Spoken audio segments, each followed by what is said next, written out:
The Betty Irene Moore School of Nursing at UC Davis, now accepting applications for master's and doctorate programs in nursing science and healthcare leadership. Each student admitted will receive generous financial support. More at 916-734-2145 or online.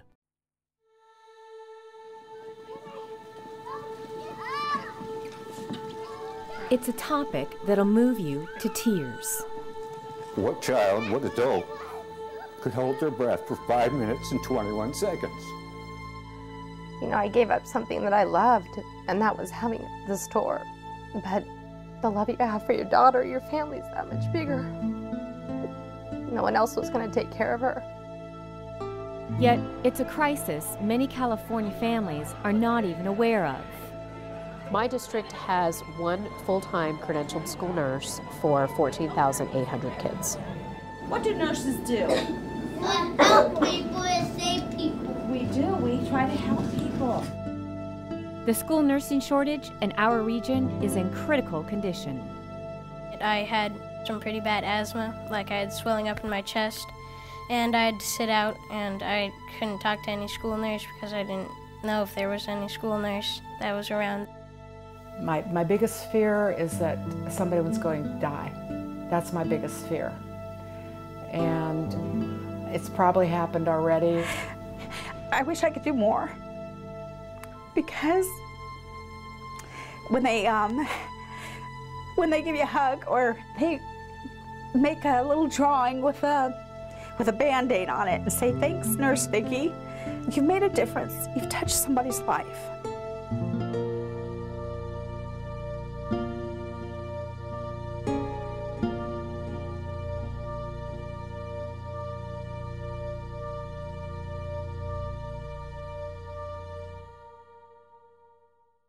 Our daughter was a totally healthy, happy child until October '04. She was about 2.5 years old and began having uncontrolled seizures. Pat DiLorenzo's daughter, Gianna, has epilepsy. Each month, she has 15 to 30 seizures.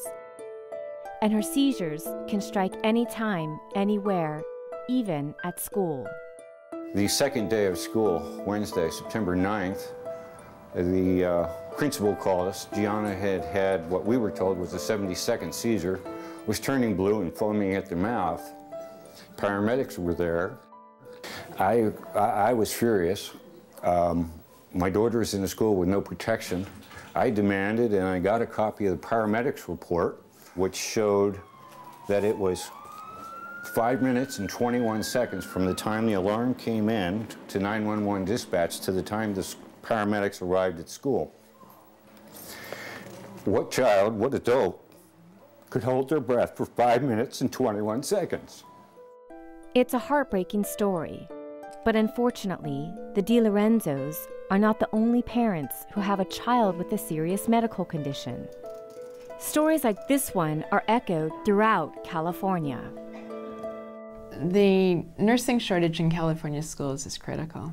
Between 10 and 20% of the children in our schools have some sort of a healthcare need that needs to be met daily. California has 6.3 million students.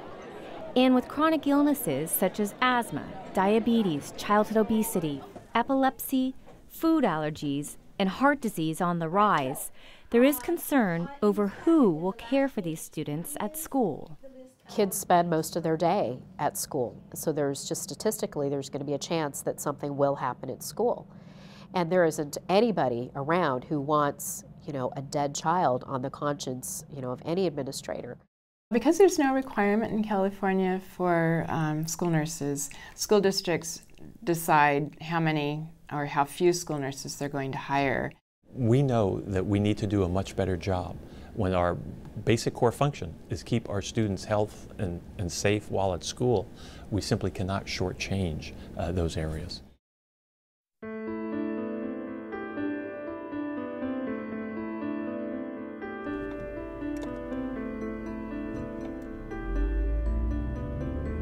Each new day brings rising concern for Vicki Delaflante. I don't think the public is aware of what a school nurse does or is. They see health office, they see nurse's office, and they don't understand that's not a nurse that may be sitting in there. You know, if they're lucky, it may be a health assistant. Hey, Janine. Hey, girl, how you doing? Good, good. Hey, I was going to see if you could call Ricky and I could... Vicki is a school nurse for the Natomas Unified School District in Sacramento. She, along with 2 other part-time nurses, provide the only licensed health care for the more than 12,000 students in their district. Today we're going to do something special. We're going to check your eyes and your ears to see if you can see and hear. Oh, that's yes, it's going to be fun. Vision, hearing, scoliosis, and now dental screenings are mandatory in California schools. Vicki is the only credentialed school nurse in Natomas who is qualified to screen these students. If a child needs further medical attention, she sends a referral home to parents. No peeking. On this visit, 5 out of the 18 students screened had trouble seeing the chart clearly. Yes.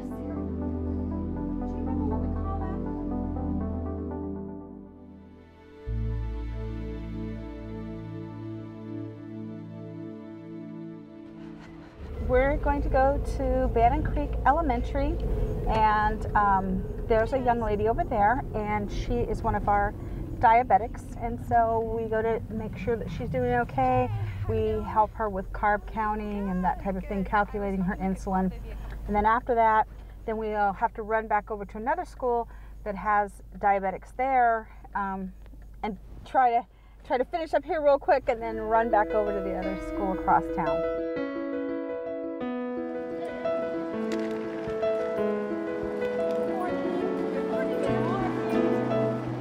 So for your carbs, she gets 3 units. So your total will be 5.5. 5.5. Perfect.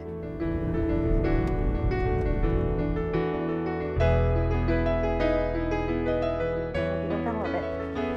Okay. All right. Thanks. Bye. Hey, Shelby. Hey. Hello. Hey. What you having for lunch today? Chicken. Yes. Hi. This is Vicki from Natomas Middle School. How are you doing? Good. Good. Hey, I just wanted to let you know Chelsea was a little high today. She was 284. Hey, fellas, how you doing? Good. All right, let's put your lunch down. Okay, so how many units? Lucky number 7 for both of you guys.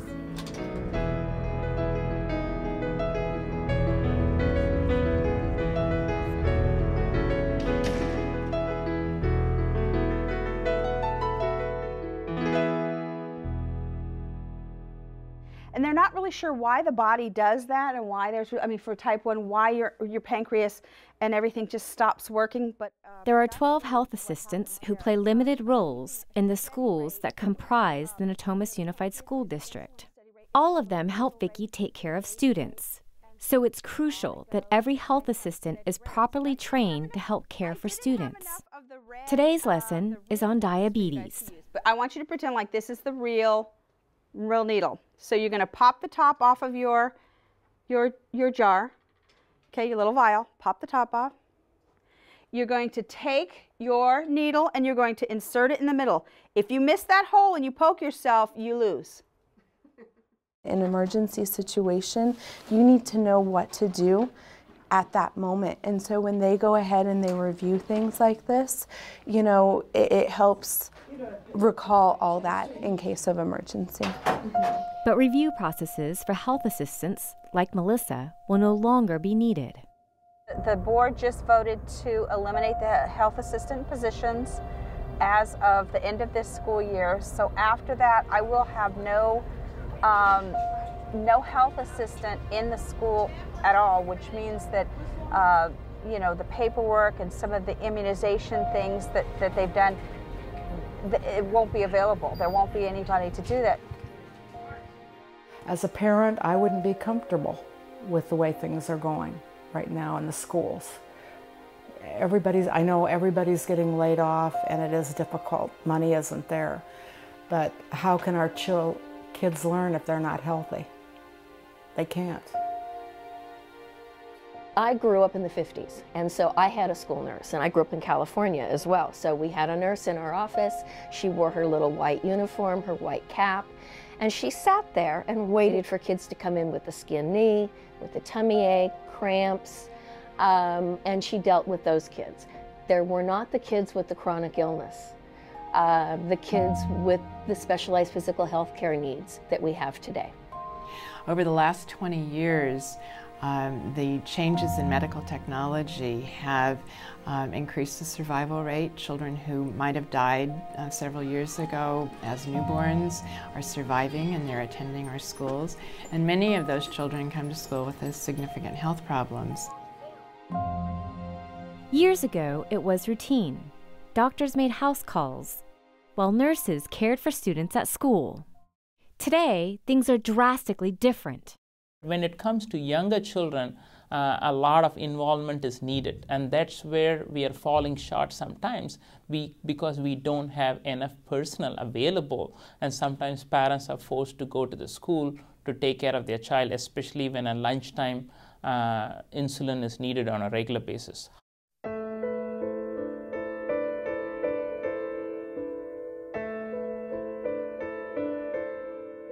This is a story of a very brave and strong little boy. Drew had his third open heart surgery at Stanford on May 23, 2008. He was 4 years old. We stayed in the hospital a long time, but we got through it together with our family, friends, and God. And that's you right before surgery. You were happy. God was watching me. Yeah. Meet Drew Himmelberger. Although he's only 5 years old, he's already had numerous open heart surgeries. The first when he was only a few days old. What was shocking, it was the second day after he was born. I had a healthy pregnancy and we didn't know that anything was wrong. And he had to have surgery on day 7. Little Drew is just starting his education. He is in kindergarten. But because of Drew's heart condition, he will likely need more surgeries in the future. Protecting Drew at school is something his mom takes seriously. I would be nervous about, would they notice if he was short of breath? Would they notify me, would they notify me if he started to have bluish lips? Because, there's a lot of kids to look at. Whose dog is that? That was the therapy dog. Her name was Carly. If you talk to any parent who has been on the sidelines of a basketball game and watched their child collapse and have sudden cardiac arrest right in front of the entire school, and there's nothing that anybody can do except, start CPR and call 911, and everybody's just frozen, feeling helpless, they will never know if their child would have survived because they didn't have an AED or defibrillator there to use. 16-year-old Adam Lamel is one of those victims. He died while playing basketball at school. A defibrillator, which is a device that delivers an electric shock to the heart and can prevent sudden cardiac arrest, could have saved Adam's life. In California, AEDs, or automated external defibrillators, are not required in schools. But there's an effort in the state to pass a law that would require all schools to have them. If there's not a nurse at school during the day, there certainly isn't one after school during basketball, cheerleading, swimming, or track practice. I play sports 7 days a week, and it seems like every time I'm working hard in practice or I'm doing sprints or something, I always get like this swelling in my chest. I just feel scared. Rod's fears became very real one day during a school jogathon. Usually it's a 5-mile run in 45 minutes. A couple of times I had some pretty bad asthma, like I had swelling up in my chest, and I had to sit out. As Rod sat on the sidelines trying to catch his breath, he says not one adult came over and asked if he was feeling okay. He sat there for nearly 10 minutes. I mean, the way he described it is he's sitting there just kind of waiting until he felt better, sitting on the sidelines after running 5 miles. And I was thinking, what's interesting about that is I think he just didn't think there was anybody he could tell. In some schools, it is the office secretary who is keeping the inhalers. And if that is the case, at least the office secretary needs to know the symptoms of asthma.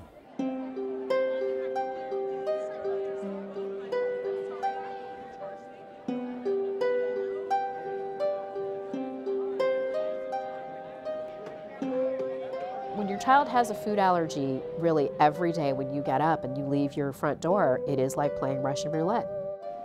Jamie Yee Hinsky's son Max has one of the most dangerous food allergies. He's allergic to nuts. I get hives, I get difficulty breathing, and my stomach just feels weird, like really bad indigestion, and then I could also die in 15 minutes. He carries around this EpiPen. The portable device contains epinephrine, a drug used to treat life-threatening allergic reactions. One day in elementary school, we went to the computer lab, and the kid who used it before me, he had a food that had nuts in it, and then touched the keyboard, was like typing. And then when I used it, I broke out in hives, and that's all I really remember from that incident. Kimberly Campanelli's daughter, Josie, has type 1 diabetes. When running her own business and helping Josie manage her diabetes became too much for her, Kimberly reluctantly decided she had to make changes. She closed the doors of her successful jewelry business. Although she loved her career, for Kimberly, family came first. I would go to her school every day at lunch to now give her shots, which wasn't going to change. This was it for ever, as far as we know. What if she has a low blood sugar? What if it's the seizure that you always are scared about? Because you wonder who's going to know how to do it or what to do. I was afraid that the people, if they could help me, that they wouldn't do it right.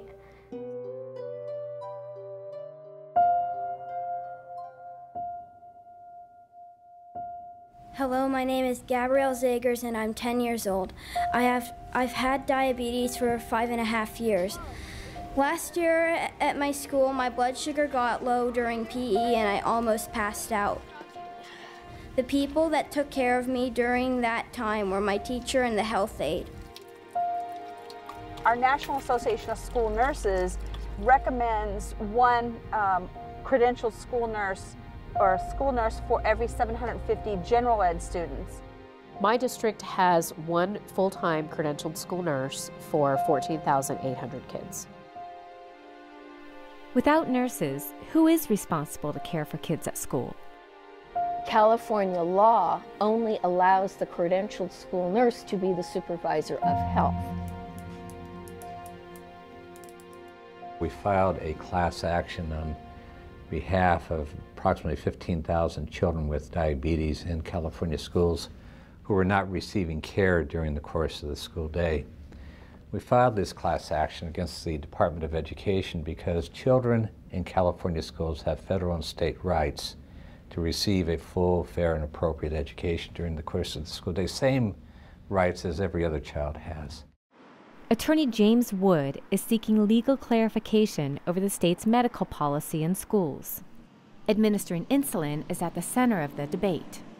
Because of the politics of the school nurses, because of the politics of the Board of Registered Nursing, because they're taking the position and interpreting the law themselves that only nurses can administer insulin, and indeed in some instances nurses have been told in school districts that if you train somebody who is unlicensed, we will suspend your license.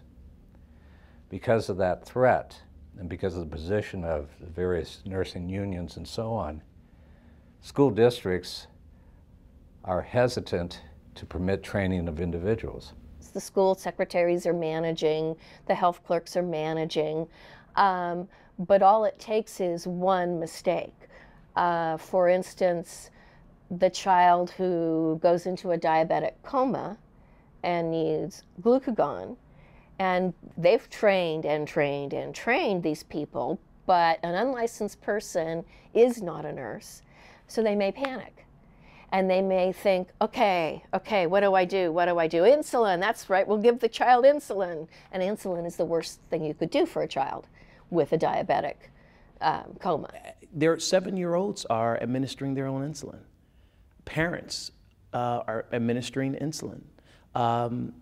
Nieces and nephews are administering insulin to those in need. So if a 7-year-old or 11-year-old could be trained, if an aunt could be trained, if a cousin that's 13 or 14 can be trained, certainly educated personnel on campuses could be trained to administer insulin.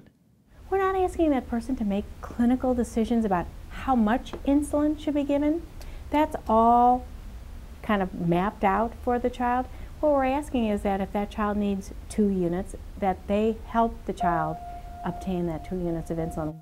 So maybe we need to get out of that paradigm. It's hard to get out of. And if everything were the way it could be with full funding and everything, yes, we would like to have a school nurse in every school, but maybe that's just not possible. And we're going to have to change in that way. Please pass the bill that will let yard duties, health aides, and teachers take care of all the children with diabetes in need of help. Even though I am just one kid, I'm not speaking just for myself, but for all children with diabetes, because I can tell you that lots of other kids with diabetes feel the same way I do. Thank you. In early 2010, Assemblymember Isidore Hall introduced a bill that would assist and authorize an unlicensed person on a volunteer basis to administer insulin to a diabetic student. Another state leader, Assemblymember Tom Torlakson, has come up with a way to increase the number of nurses in school districts. We would require that schools have this nurse present, but that they would be able to have a billing system set up where the insurance plan would reimburse the school for having the nurse on staff. And so the nurse's budget, basically supplies, salary, and so forth, would be covered by the insurance plans. We need to do a better job as policy makers as well to let the public know what's at stake here. And the top priority for us is our children must be healthy and safe while they're at school. But what if a school nurse could treat every child in the district, all from a single location? Dr. Mativ, this is a 16-year-old male who's had asthma symptoms for the past 2 to 3 days. Now is really having difficulty breathing. We've given lots of... It might not be a cure-all. Okay, have you tried a duo neb, a mixed Atrovent albuterol neb? No, we haven't given Atrovent. We can add that medicine. That's a good idea. But this technology could be one of the solutions to the school nursing shortage. Telemedicine is just a delivery of healthcare over a distance, and to do that you just need basic video conferencing equipment. Here we have a camera up on top, a monitor right here, and if you have a similar setup on the other side, doctors can see patients this way in any setting. Telemedicine is not a new idea. Often, doctors outside the city use the technology to talk with specialists. But what is new is the prospect of using telemedicine in California schools. Today is a monumental event. We will be communicating between 2 schools within the Sacramento City Unified School District. Hi. Hi. Hi, You see us? I see you. All right. A diabetic child will be able to show her glucometer and be able for a nurse at the other end to see if the reading on the pen is correct, if she's doing the procedure correctly, if she's understanding what she's doing. So you're going to go eat your lunch now? Yes. Yeah. One compelling argument for using telemedicine in schools, it could actually save money. In particular with daycares and schools, the hope is, and there's data to support this, that we help prevent emergency department admissions or visits by being able to see the child sooner. According to Dr. Marson, many students are unnecessarily transported to emergency rooms at great cost. And what about students who do need emergency care? It's arguable that an ambulance could actually be too slow. Remember Pat DiLorenzo's daughter, Gianna, who nearly died at school and needed care immediately? I even said, I don't care who does it, call the janitor to save my daughter's life. But here's the medicine. The training for our diastat took maybe 45 seconds at the pharmacy window. We cannot rely on 911 to save a child's life. It's too long. How long can anybody hold their breath? Not 5 minutes.